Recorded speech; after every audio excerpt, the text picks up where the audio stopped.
sexiest friends, and welcome to the World Transformed. Tonight we're talking about you can't make this stuff up. My name is Phil Bowermaster, and with me in the virtual studio is my co-host, Stephen Gordon. Hello, Stephen.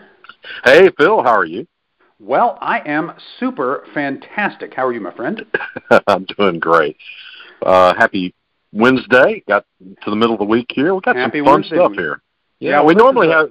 We save the fun shows for the end of the week, but here we are, having fun. Right? Well, they're all fun, you know. I mean, let's face it. Getting to do a show with me is a joy every time, don't you think, Stephen? But they're all fun. But we're going to do a very special geek out on Friday. But this is kind of in keeping with our ongoing exploration of the big shift that's occurring in reality. You know, we've talked a lot about how reality is changing, and we've got adjacent realities, and we're living in this world that it gets harder and harder to discern what's real from what isn't. And these are actually headlines from just the last few weeks that we're going to be going through, that I looked at these, and every one of them, to some extent, says one thing to me. This reads like a joke, right? This headline, this serious news headline, is hard to tell from a joke headline like you might see in The Onion. I believe that The Onion is about to be put out of business by reality. By reality, yes, by mainstream media. I don't think they can keep up. I don't think they can maintain what they're doing because everybody else is doing it better than they do, and they're not trying to be funny. They're just reporting what's happening. So does that mean we live in a completely absurd world? Possibly. But I don't know. This is fun stuff. We're gonna go through some of these, and I thought what we'd do is, just as we go through them, we'll talk about how well do you think this would work in The Onion or the Babylon Bee or some other satire setting. You know, Mad Magazine, wherever it would fit in. I don't know. We'll start with one that you provided right before the show, and I just love this headline: Dozens of professional goats briefly took over a neighborhood in Boise. As opposed to amateur goats. As opposed to, you know, semi-pro goats. Minor league goats, I don't know. You know, there's a lot of different goat classifications. Yeah. Well, you dig a little bit deeper into the story. It's pretty easy to understand. They got a group of goats eating in a bramble and brush out of an area that's hard to mow, and they escape into the adjacent neighborhood. So these goats are like a low carbon emissions bush hog, right? That's what they precisely. Goats will eat anything, Phil. Yeah. I mean, so they're mowing impossible to mow lawns, not lawns, but brush, as you said, and that's what makes them professional. They got a job to do. You bring them in, they eat all this stuff, and then they move back, and then they're taken back to their place, right? But somehow things went wacky, and instead of the goats going back to their farm at the end of the workday, they just decided to go start eating lawns and shrubs and trees, and hopefully no neighbor kids or anything like that. But basically, well, the kids were loving it. This is one poor old fellow out there trying to keep them from eating up his azaleas. It was bad. It was. He's poking them with a stick, you know. Well, go goats. The thing is, the professional ones are hard to ward off. You get an amateur goat, you can probably get him out of your yard. So there it is. Dozens of professional goats briefly took over a neighborhood in Boise. How would you rank that one as a comedy headline? I would say it's pretty close. It's a good. Yeah, that's pretty funny. That one got my goat. It. Yeah. Oh, jeez. I regretted it the moment I said it, Bill. I'm sorry. So you know, Stephen, we're not kids anymore. Okay. leave the comedy to professionals and headline writers like these guys here. Indeed. Yeah. Okay. How about this next one? Here we've got plenty of these to go through. So this is a little sneak preview from our future, Stephen. Here it is. Costco's free cheese sample spurred a physical fight between two men in their 70s. All right. So. You know, like you do. As you would do. One of my friends on Facebook noted, there's no such thing as free cheese. You have to fight for it. And I think maybe... It must have been the last sample, Phil. I mean, you know, and someone went for that last sample, and the other guy just he didn't like that. There's, you know. Let's compare these two stories. This is interesting because the difference between these two stories is the first one is just one of those wacky things that happens, right? This story could have been professional goats could have been from Reader's Digest in the 1940s, okay? I mean, it's just slice of life Americana. This one speaks to what's wrong with the world, okay? It's like, guys. We can't trust our elders not to fight over cheese. What hope is there for the rest of us, is what you're saying. You're in a warehouse, okay? There is so much cheese there. There's more cheese. The government gives cheese away for free, okay? You guys really don't need to fight over cheese, okay? It's just very sad that people could get in a position where they think that this is a good idea, right? To actually get, resort to fisticuffs over a free. And I mean, what are we talking about? A toothpick with a cube on it, right? I mean, who knows? It couldn't have been much more than that. Anyway, Costco's free cheese sample spurred a physical fight between two men in their 70s. Gentlemen, I hope you learned a valuable lesson from this. And please don't do that again. But to me, that's the difference. Is this one feels more like a satire piece, right? Yeah, it feels more like what's the world coming to? But I think we're going to get even closer with the next one, which was actually our headline from the show we did on Monday. New study finds it's harder to turn off a robot when it's begging for its life. Okay, now this one is not intended humorously at all, but doesn't that sound like a headline in The Onion? I mean, it kind of does. Bill, have you seen that show? Is it The Good Place? No, I've not seen it. Okay, The Good Place has this exact scenario, and I direct our listeners to type in The Good Place Killing Janet. I think the name of the robot was Janet, and it's quite droll. I don't know if it's more clever and droll than it is laugh out loud funny, but it actually deals with this in a way I don't know. It just there's something to be said about it. I encourage you to. Our listeners, okay, we'll add the link here to the show notes, and it deals with the turning off a robot. Or is that turning off a robot, and it's a robot that actually explains to them. Okay, now you understand that I don't have a soul. I can't be hurt. You just turn me off. This button will turn me off. But I have to also tell you that I'm going to be begging for my life. And they go, okay. And they start walking to turn off the robot. No, don't kill me. It's just an instant classic. It's cool. I think you should. Okay, everybody check it out. The link is in the notes here. So check that one out. I think just in terms of phraseology, new study finds it's harder to turn off a robot when it's begging for its life really sounds like something you'd see in The Onion. And yet it's something that research is showing to be true in the world today. And for further details, which might be encouraging. Yeah, you might find that which is not bad news. Yeah. Not bad news. Yeah. Well, they're not all bad news. The Onion, for example, did as a joke the CEO of Gillette saying, "To heck with it all, we're going to do 5 blades." Right? They did that back in the 90s, and then they actually came out with a razor with 5 blades. I mean, that's right.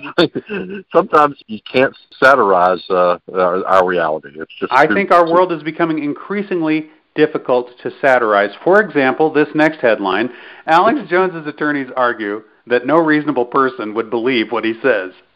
You know what's so great about this? Is that's the defense, okay? That's his own lawyer. Yeah, that's his lawyer talking. And that's his defense for all the horrible things. Now, Alex Jones is a lunatic, okay? And he says crazy, horrible, destructive, hurtful things, and I'm not defending him. But this is amusing that this is their last recourse. And I'm sure that he's not saying that. He's got his lawyers saying that for him, right? Because I was going obviously something he did led to some harm, or somebody following something that he said caused Well, you know harm. what it is he's been claiming that these shootings are false flag operations. And he calls the victims' families, he calls them, what is it called, crisis actors or something like that. So, I mean, it's horrible. What he does is a horrible, horrible thing. Yeah, he's the guy is just nuts. But I don't think he's saying this. You know what I mean? I'm pretty sure he actually believes the things he says. Although it's interesting, it's interesting to go around that. Is he so cynical that he would say something that hurtful just because he wants people to listen to his radio show? Or does he actually believe those things? I don't know. But one thing's for sure, his attorneys have figured out that the only way to save him from, he's currently being sued for defamation of character, the only way to save him from defamation is to argue that no reasonable person would believe what he says. And they're kind of throwing, I'm guessing, millions of Alex Jones listeners under the bus here, right? I mean, well, here's the thing. You would come back, the attorney on the other side would say that, well, that may be the case, but any reasonable shock jock should know that there are unreasonable people listening to your show, right? Somebody's listening. That's right. Yeah, and let's get back to what he actually said. That's right. And exactly. And how likely is it to stir up somebody that's a crazy person who could act on it? So yeah. The only thing that keeps this one from being an Onion style headline, a satire style headline, is the name Alex Jones, right? Yeah. If it was any other name, put any other name there, right? Anybody. I mean, put President Trump attorneys argue that no reasonable person would believe what he says, or whoever. Nancy Pelosi's attorneys argue that no reasonable person would believe what she says. You could put any other name there, and it would be an Onion that's headline. good satire there. But with Alex Jones, it's like he's just so bizarre that it's like, oh, that's really truly that's not a joke. That's really what they're saying because it's the only possible line of defense they have, and that's why it seems like we live in a world that's past satirizing. I don't know. But what about this next one? This is weird. Bigfoot erotica becomes an issue in Virginia congressional campaign. So apparently, one of the people running for Congress has an issue with Bigfoot erotica. So you know what? I've only read the headline. I got to tell you. Yeah, I'm not even clicking through. Let's just read the subheadline here. Monster-themed pornography does exist, but Denver Riggleman, a Republican, said his writing on Bigfoot has not been pornographic. Okay, so you know what? I'm guessing it's going to come down to... You know it when you see it. That's right. Stephen, there is an important difference, between erotically themed but tasteful Bigfoot literature and outright Bigfoot pornography. Okay? There is a line, and perhaps the future congressman has not crossed it. Denver Riggleman wants you to know that he's an artist. Okay, not a smut peddler. Okay, so that's just awful. Now I do have to read the story. I haven't read it yet, but folks, go ahead and read this one. I think it's probably worth your while. So there you go. Okay, Bigfoot erotica becomes an issue in Virginia congressional campaign. That's why they got it in quotes, because it comes down to a question to whether this was actual Bigfoot erotica or not.